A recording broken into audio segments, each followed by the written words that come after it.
सो hey guys, कैसे हैं आप सब। आई होप आप सभी मस्त होंगे, बढ़िया होंगे। मैं हूं एडवोकेट पद्मनाभ शर्मा एंड आज की वीडियो में हम हिस्टोरिकल स्कूल पर बात करेंगे। पिछली वीडियो हमने एनालिटिकल स्कूल पर बनाई थी। आपने अगर वो नहीं देखी होगी तो आई बटन पर क्लिक करिए, ऊपर यहाँ आ रहा होगा, वहाँ जाकर आप देख सकते हैं एनालिटिकल स्कूल की वीडियो। जूरिस्प्रूडेंस की सीरीज चल रही है एंड इम्पॉर्टेंट चीज़ें पर ही फोकस कर रहे हैं हम। मैंने एनालिटिकल स्कूल पढ़ाया तो वहाँ पर मैंने सिर्फ जेरेमी बेंथम और जॉन ऑस्टिन की बात करी। और भी थिंकर्स और जूरिस्ट हैं, बट नहीं, मैंने इंपॉर्टेंट चीज़ों पर बात करी। मैंने उस वीडियो में बताया था, अगर आपको मुझसे जूरिस्प्रूडेंस पढ़ना है इसी तरीके से, इसी फ्लो से, आप मुझसे डिमांड कर सकते हैं। आप बोल सकते हैं कि सर इस पर मुझे फुल फ्लेज्ड कोर्स बनाओ।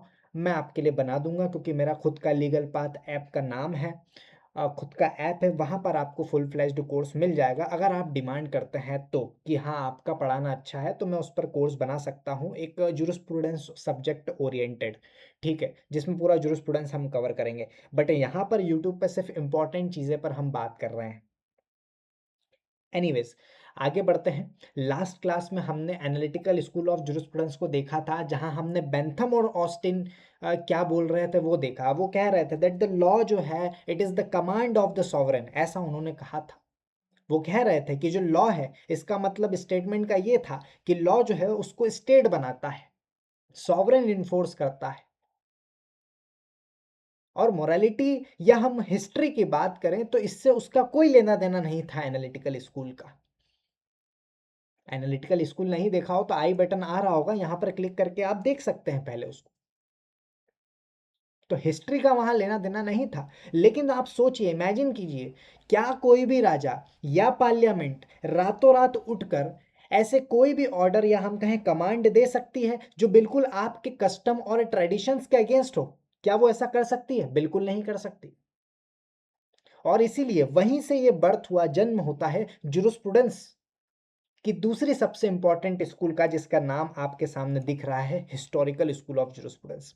कॉम्पिटिटिव एग्जाम्स की बात करें, पीवाईक्यूज की बात करें, यहाँ से बहुत क्वेश्चंस आते हैं।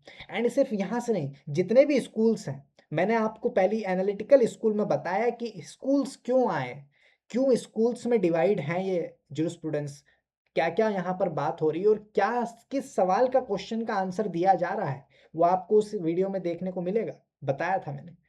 तो ये स्कूल से बहुत ज़्यादा क्वेश्चंस आते हैं, आ जाते हैं कि वॉल्जिस्ट थ्योरी किसने दी, स्टेटस टू कॉन्ट्रैक्ट का फॉर्मूला किसने दिया, किसने बोला, या फिर सैविग्नी और हम कहें जितने भी जुरिस्ट हैं उनके बीच में क्या कंट्रोवर्सी थी।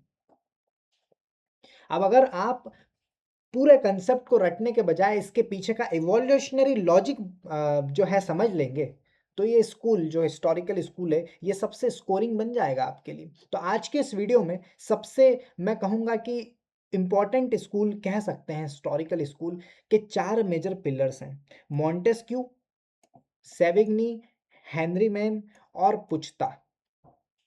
ये चार इसके इम्पॉर्टेंट पिलर्स हैं, जुरिस्ट हैं यहाँ पर हम कह सकते हैं। इनको हम आज रीड करेंगे। इन्होंने कुछ विजुअल फार्मूलाज और सिंपल मेमोरी ट्रिक्स के साथ मैं आपको यहाँ पर बताऊंगा इन्होंने क्या क्या बोला। तो चलिए बिना किसी टाइम पास के सीधा कंसेप्ट पर आ जाते हैं भाई। सबसे पहले समझते हैं कि हिस्टोरिकल स्कूल का बेसिक प्रीमाइस क्या है। एनालिटिकल स्कूल का भी जाना था हमने। एनालिटिकल स्कूल क्या बोलता था कि लॉ और स्टेट का को रिलेशन होता है। वहां पर एनालिटिकल स्कूल में लॉ को स्टेट से को रिलेट किया था, लिंक हुआ था कि लॉ टू द स्टेट। अब आज हम हिस्टोरिकल स्कूल की बात कर रहे हैं तो ये लॉ को सोसाइटी से लिंक करता है। हिस्टोरिकल यानी सोसाइटी से लिंक करता है। हिस्टोरिकल स्कूल बोलता है कि लॉ का डायरेक्ट ऑर्गेनिक रिलेशनशिप होता है सोसाइटी से। एंड इस स्कूल के अकॉर्डिंग लॉ एक ऐसी चीज, मतलब लॉ जो है वो ऐसी चीज नहीं है जो किसी भी, मैं कहूंगा कि लैब में या किसी पार्लियामेंट के रूम में बनाई जाए। Law is not made, law is found, ये यहां पर कहते हैं। Law is not made in a parliament room, it already exist in societies customs traditions and historical experience. मानते हो कि नहीं? And as society evolves law grows naturally alongside it. इसलिए हम कह रहे हैं that law is not made, law is found. लॉ पहले से सोसाइटी के कस्टम्स, ट्रेडिशंस, बिलीफ्स और हिस्टोरिकल एक्सपीरियंस में एग्जिस्ट करता है, और जैसे जैसे सोसाइटी इवॉल्व होती है, कानून या हम कहें लॉ भी नेचुरल तरीके से उसके साथ ग्रो करता है। हिस्टोरिकल स्कूल के अकॉर्डिंग ये सब बातें हो रही है। तो इस स्कूल को समझने के लिए एक सिंपल रूल ऑफ थंब याद रखना है आपको, वो है that law is evolutionary not revolutionary. Rule of thumb क्या है? यहां से आप एक चीज समझिए, that law is evolutionary not revolutionary. यानी सर क्या कह रहे हो आप, कंफ्यूजन हुआ? बिल्कुल हुआ। मैं आपको ये कह रहा हूं law is evolutionary not revolutionary. इसका मतलब है कि लॉ जो है वो रातों रात नहीं बनता, वो सेंचुरीज के हिस्टोरिकल हैबिट और सोशल प्रैक्टिस से निकल कर आता है। इसलिए इस स्कूल के थिंकर्स बोलते हैं कि आप किसी एक देश का लॉ उठाकर दूसरे देश पर जबरदस्ती अप्लाई नहीं कर सकते। क्यों नहीं कर सकते? क्योंकि हर सोसाइटी का अपना एक यूनिक हिस्टोरिकल कॉन्टेक्स्ट होता है। अब एग्जाम पॉइंट ऑफ व्यू से अगर मैं बात करूं, इस स्कूल को इवोल्यूशनरी स्कूल या कस्टमरी स्कूल भी कहा जाता है, कह दिया जाता है, इसके नाम है। हिस्टोरिकल स्कूल को इसलिए हम इवोल्यूशनरी स्कूल भी कहते हैं, कस्टमरी स्कूल भी कहते हैं। और ये बात समझ में आया आपको, लॉ इज इवोल्यूशनरी क्यों है, रिवॉल्यूशनरी क्यों नहीं है? क्योंकि ये रातों रात नहीं बना। रातों रात बनता तो वो रिवॉल्यूशन कहलाता, बट इट इज इवोल्यूशनरी। ठीक है, आप समझ रहे हो बात को? रातों रात नहीं बना लॉ, वो हिस्टोरिकल हैबिट या हम कहें सोशल प्रैक्टिस से निकल कर आता है धीरे धीरे, सोसाइटी बाय सोसाइटी। इसलिए इस स्कूल के थिंकर्स बोलते हैं कि आप किसी एक देश का कानून उठाकर दूसरे देश पर जबरदस्ती अप्लाई थोड़ी कर सकते, जो मैंने आपको अभी बताया। तो ये एक इवोल्यूशनरी है, रिवॉल्यूशनरी नहीं है। क्यों नहीं है, समझ में आया? और इसके दो नाम हैं, इवोल्यूशनरी स्कूल और कस्टमरी स्कूल भी इसको कहा जाता है। कस्टमरी स्कूल भी बोल दिया जाता है क्योंकि इसका मेन फाउंडेशन क्या है, कस्टम्स पर टिका हुआ है। हिस्टोरिकल स्कूल का मेन फाउंडेशन कस्टम्स पर टिका हुआ है, इसलिए इसको हम कस्टमरी स्कूल भी कहते हैं। अब आगे बात करते हैं भाई, इस स्कूल के पहले व्यक्ति जो आए जूरिस्ट, वो है मॉन्टेस्क्यू। इन्हें हिस्टोरिकल स्कूल का फर्स्ट जूरिस्ट या हम कहें प्रीकर्सर माना जाता है, रिगार्डेड एज द प्रीकर्सर, या हम first jurist of the historical school कहते हैं।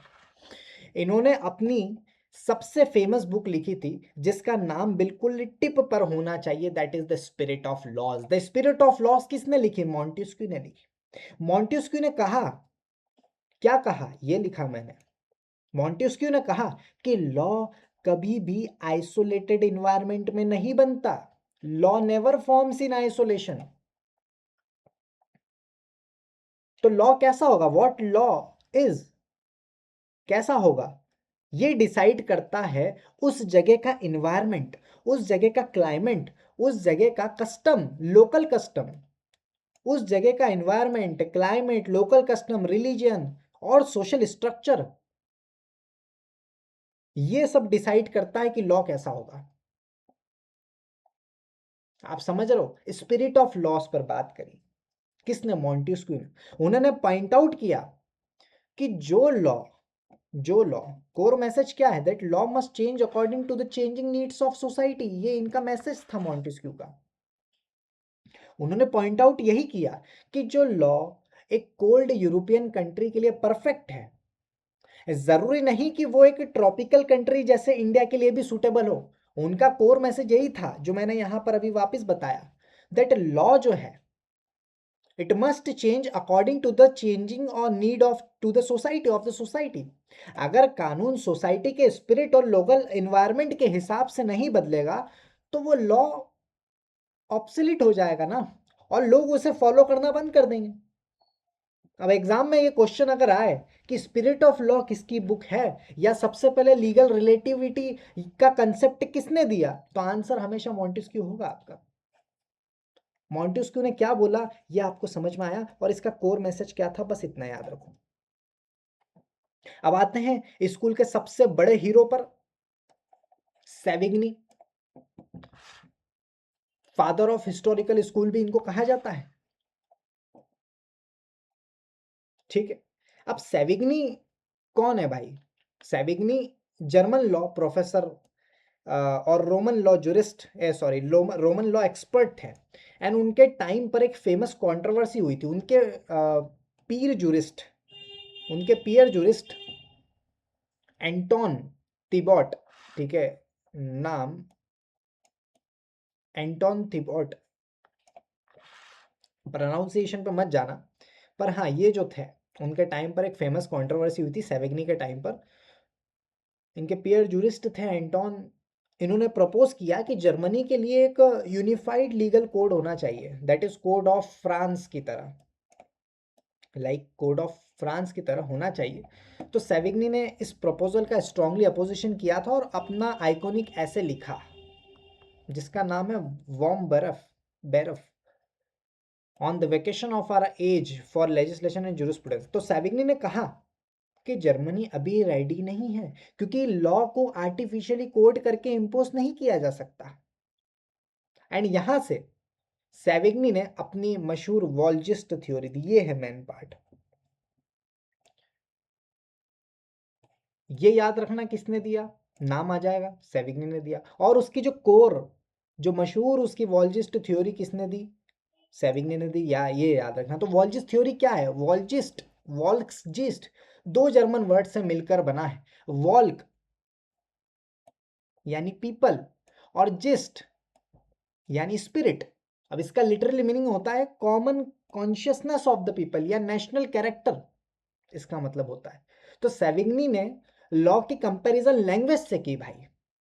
सेविग्नी ने लॉ की जो कंपैरिजन है वो लैंग्वेज से की, कि जैसे लैंग्वेज किसी पार्लियामेंट के ऑर्डर से नहीं बनती बल्कि लोग आपस में बोलते बोलते उसे नेचुरली डेवलप करते हैं, वैसे ही लॉ भी लोगों के कस्टम और पॉपुलर कॉन्शियसनेस से नेचुरली ग्रो करता है।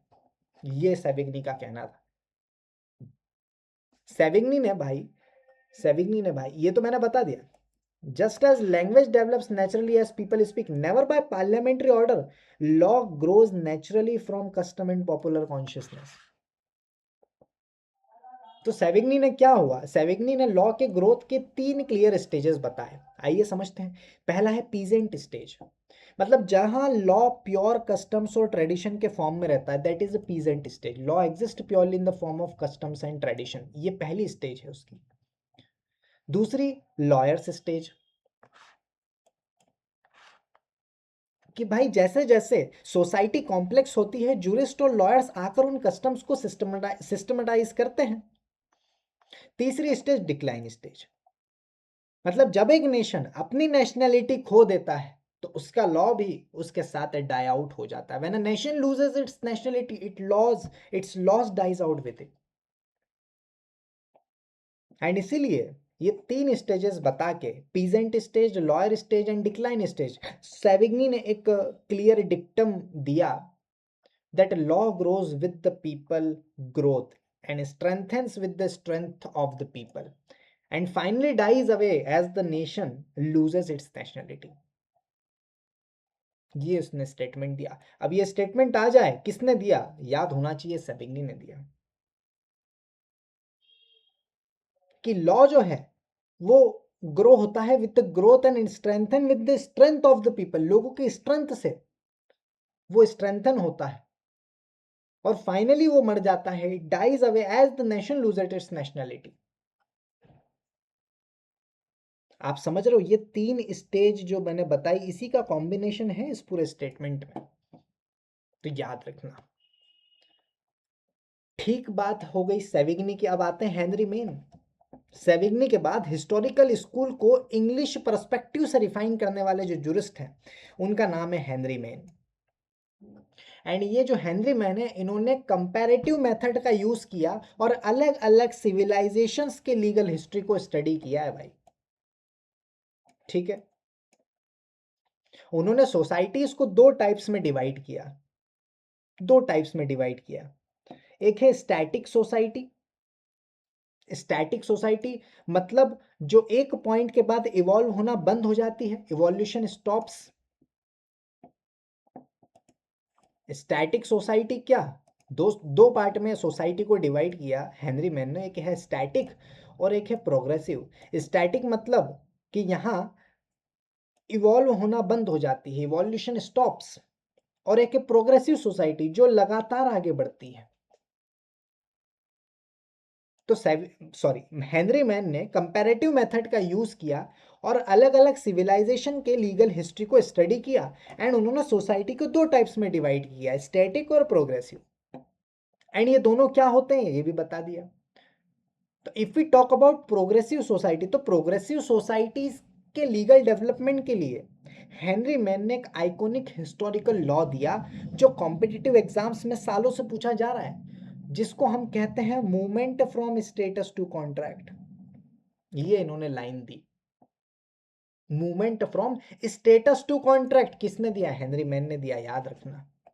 मतलब ओल्ड प्रिमिटिव सोसाइटीज में एक इंडिविजुअल की आइडेंटिटी और राइट्स उसके स्टेटस से डिसाइड होते हैं। जैसे वो किस फैमिली में पैदा हुआ, उसका कास्ट क्या है, या वो स्लेव है या मास्टर, वो अपने स्टेटस को बदल नहीं सकता था।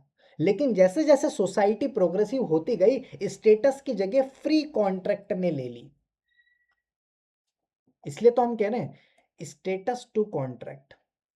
जैसे जैसे सोसाइटी प्रोग्रेसिव होती गई, स्टेटस की जगह कॉन्ट्रैक्ट ने ले ली। अब आज आपका राइट और लाइबिलिटीज इस बात से डिसाइड नहीं होता कि आप कौन हो, बल्कि इस बात से डिसाइड होता है कि आपने दूसरे पर्सन के साथ क्या एग्रीमेंट या कॉन्ट्रैक्ट साइन किया है। ठीक है, ये हमारा ओल्ड प्रिमेटिव था। Here the identity and rights were fixed by birth, family और the caste, and individual could not be changed it. और आज कॉन्ट्रैक्ट पर आ गए हैं। Progress rights and liability decide होती by agreements, a person freely enters into it. तो Maine जो हेनरी मैन है, इन्होंने यही बताया कि प्रोग्रेसिव सोसाइटी अपने लीगल सिस्टम को मॉडिफाई करने के लिए तीन टूल्स का सीक्वेंशियल यूज करती है। और ये तीन टूल्स क्या है आपके सामने दिख रहे होंगे। लीगल फिक्शन, दूसरा इक्विटी, तीसरा लेजिस्लेशन। लीगल फिक्शन, भाई लॉ को बिना बदले उसके इंटरप्रिटेशन को बदलना, that is a legal fiction. Equity, fairness और नेचुरल जस्टिस के बेसिस पर न्यू राइट्स देना, that is equity. Legislation, direct statutory laws बनाना, लेजिस्लेशन। तो ये तीन टूल्स उसने दिए। प्रोग्रेसिव सोसाइटी अपने लीगल सिस्टम को मॉडिफाई करने के लिए तीन टूल्स का सीक्वेंशियल यूज करती है। तीन टूल्स किसने दिए? सेविग ने। आपको तो बस क्वेश्चंस कैसे आएंगे, आप जितनी भी चीज पढ़ रहे हो ना, इसमें से कुछ भी उठा के ये किसने दिया, सीधे ऐसे क्वेश्चन आते हैं या क्रोनोलॉजिकल बेस्ड आ जाते हैं। तो सेविग्नी ने क्या बोला? Status to contract. ये बहुत इंपॉर्टेंट, मतलब पूरी जड़ यही है, स्टेटस टू कॉन्ट्रैक्ट। ये तो इसका पूरा इंटरप्रिटेशन था जो मैंने आपको समझाया कि उसने टूल भी बताए। अब आते हैं सेविग्नी के फॉलोअर जॉर्ज फ्रेडरिच पुच्ता, इनका पूरा नाम था। पुच्ता ने इस थ्योरी को एक कदम आगे बढ़ाया। किस थ्योरी को? ये जो हमने सेविग्नी की पढ़ी, इसको एक स्टेप आगे बढ़ाया। सेविग्नी बोलते थे कि लॉ सिर्फ वॉल्जिस्ट मतलब जनरल विल से आता है, ऐसा सेविग्नी ने बोला। सेविग्नी क्या बोलते थे कि जो लॉ है वो सिर्फ वॉल्जिस्ट मतलब जनरल विल से आता है। लेकिन जो पुच्ता ने पॉइंट आउट किया कि सोसाइटी में हमेशा दो तरीके की विल्स क्लैश करती है।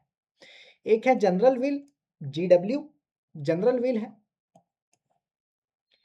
और एक है सेल्फ इंटरेस्ट या हम कहें इंडिविजुअल विल। जनरल विल मतलब जो पूरी सोसाइटी की कलेक्टिव थिंकिंग है, और सेल्फ इंटरेस्ट विल मतलब जो पर्सनल बेनिफिट के लिए होती है। तो पुच्ता ने क्या कहा? पुच्ता ने कहा कि जब जनरल विल और इंडिविजुअल या हम सेल्फ इंटरेस्ट विल कहें, इनके बीच जब कन्फ्लिक्ट होता है, तब स्टेट पिक्चर में आता है। स्टेट का रोल आ जाता है, इन दोनों का कन्फ्लिक्ट होता है तो स्टेट का काम होता है इस कन्फ्लिक्ट को रिजॉल्व करना और दोनों के बीच बैलेंस मेंटेन करना। यानी पुच्ता ने स्टेट को कंप्लीटली रिजेक्ट नहीं किया दोस्तों। पुच्ता ने हिस्टोरिकल स्कूल में स्टेट को कंप्लीटली रिजेक्ट नहीं किया था। वो तो बोल रहा है कि स्टेट का रोल है इन दोनों के बीच में कन्फ्लिक्ट अगर होते हैं तो उसको रिजॉल्व करना। इसलिए हम कहते हैं कि पुचता ने स्टेट को कंप्लीटली रिजेक्ट नहीं किया था इस हिस्टोरिकल स्कूल में, बल्कि उसने ये बताया कि स्टेट जो है वो बेसिकली वॉल्जिस्ट को फॉर्मल शेप और प्रोटेक्शन देने के लिए बहुत जरूरी है। इस वॉल्जिस्ट को शेप देने के लिए, प्रोटेक्शन देने के लिए बहुत जरूरी है, ये पुचता ने कहा था। आप समझ रहे हैं बात? हमने मॉन्टेस्क्यू देखा, हमने सेविग्नी देखा, हमने हेनरी मेन देखा, हमने पुचता देखा, उसने क्या बोला।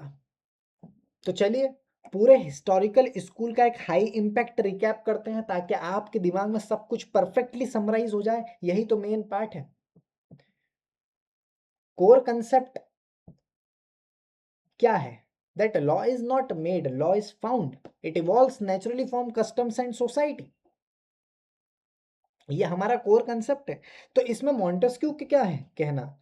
मॉन्टेस्क्यू जो कि प्रीकर्सर हैं और इन्होंने स्पिरिट ऑफ लॉस किताब लिखी, आपको पता होगा, और इनका फोकस क्या था? Environment and law shaped by environment and changing needs, ये इनका कहना था। अब ऐसा कुछ भी कंसेप्ट आ जाए आपके एग्जाम में, कुछ स्टेटमेंट में, समझ जाना ये मॉन्टेस्क्यू का कंसेप्ट है।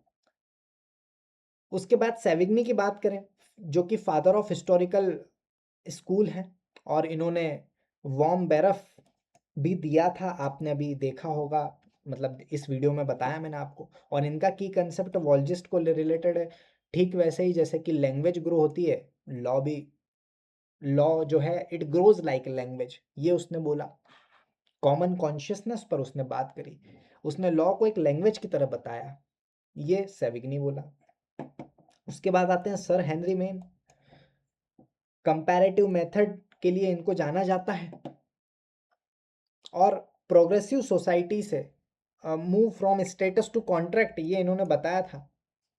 और 3 लीगल टूल्स हमने देखे, फिक्शन, इक्विटी और लेजिस्लेशन। देखो वो सारी चीजें मैंने इस पूरे एक टेबल में कंप्लीट कर दी है, बस इतना याद रखो, आपका काम हो सकता है। उसके बाद पुछता हमने देखा, सेविग्नी के फॉलोअर माने जाते हैं। इन्होंने बताया कि स्टेट जो है रिकंसाइल करता है general will with individual will अगर कंफ्लिक्ट होता है, जो हमने अभी देखा। तो ये था हिस्टोरिकल स्कूल का एक कंप्लीट, मैं कहूंगा, इवोल्यूशनरी फ्रेमवर्क। आपको क्रिस्टल क्लियर हो गया होगा। अगर आपको मेरा ये स्ट्रक्चर्ड एग्जाम टारगेटेड लेवल पे पढ़ा है मैंने का तरीका पसंद आया तो वीडियो को लाइक जरूर करिए भाई, बेल आइकन प्रेस कर दो, क्योंकि नेक्स्ट लेक्चर में हम सोशियोलॉजिकल स्कूल ऑफ जूरिस्प्रूडेंस पढ़ने वाले हैं, जिसमें हम रस्को पाउंड की सोशल इंजीनियरिंग थ्योरी देखेंगे। उसको बिल्कुल इसी तरह इजी टू रिमेंबर वे में कवर करेंगे। अगर कोई भी डाउट हो तो नीचे कमेंट्स में बताओ, पढ़ते रहो और एक्सेल करते रहो। एक चीज़ और कहना चाहूँगा, अगर मुझसे जूरिस्प्रूडेंस पढ़ना है, मुझसे आप कमेंट करिए कि हाँ सर मुझे फुल फ्लेज्ड तरीके से जूरिस्प्रूडेंस पढ़ना है, अच्छे तरीके से। आपने यहाँ तो एग्जाम ओरिएंटेड बताया, बट मुझे पूरा पढ़ना है, जितना पढ़ना चाहिए, आई मीन, तो मैं अलग से उस पर कोर्स बना सकता हूँ। आप बिल्कुल डिमांड करिए, मैं बिल्कुल कोर्स बनाऊंगा। नीचे मेरा ऐप की लिंक दे रखी, लीगल पाथ नाम का मेरा ऐप है, वहाँ पर आपको फुल फ्लेज्ड कोर्स मिल जाएगा। और अगर नहीं बना है तो डिमांड करिए, मैं बनाऊंगा आपके लिए कुछ इसी तरीके से, अगर मेरा पढ़ाना आपको अच्छा लगता है तो। एंड अगर बहुत दिनों बाद आप ये लेक्चर देख रहे हो, मे बी 1 साल बाद भी इस लेक्चर को कोई ना कोई देख रहा होगा, तो आज की तारीख में वो अगर बन चुका होगा जूरिस्प्रूडेंस का कोर्स, तो बिल्कुल एनरोल हो जाइए। ठीक है, फ्यूचरिस्टिक बात भी कर रहा हूँ, क्योंकि एट प्रेजेंट तो अभी जूरिस्प्रूडेंस का कोर्स मैंने नहीं बनाया। फीडबैक मैं लेना चाह रहा हूँ, मैं फ्री में यहाँ पर निकाल रहा हूँ ये वीडियोस इंपॉर्टेंट लेवल पर, एग्जाम ओरिएंटेड लेवल पर, कि अगर आपको जूरिस्प्रूडेंस मुझसे अच्छे से पढ़ाना चाह रहा, मतलब मैं पढ़ा रहा हूँ तो समझ आ रहा है एंड ऐसे ही पढ़ना है, तो डिमांड करिए, मैं कोर्स आपके लिए बनाऊंगा फुल फ्लेज्ड सिलेबस के साथ। तो मैं हूँ पद्मनाभ शर्मा, मिलते हैं नेक्स्ट वीडियो में, नेक्स्ट क्लास में। तब तक के लिए जय हिंद, जय Bharat, thank you so much.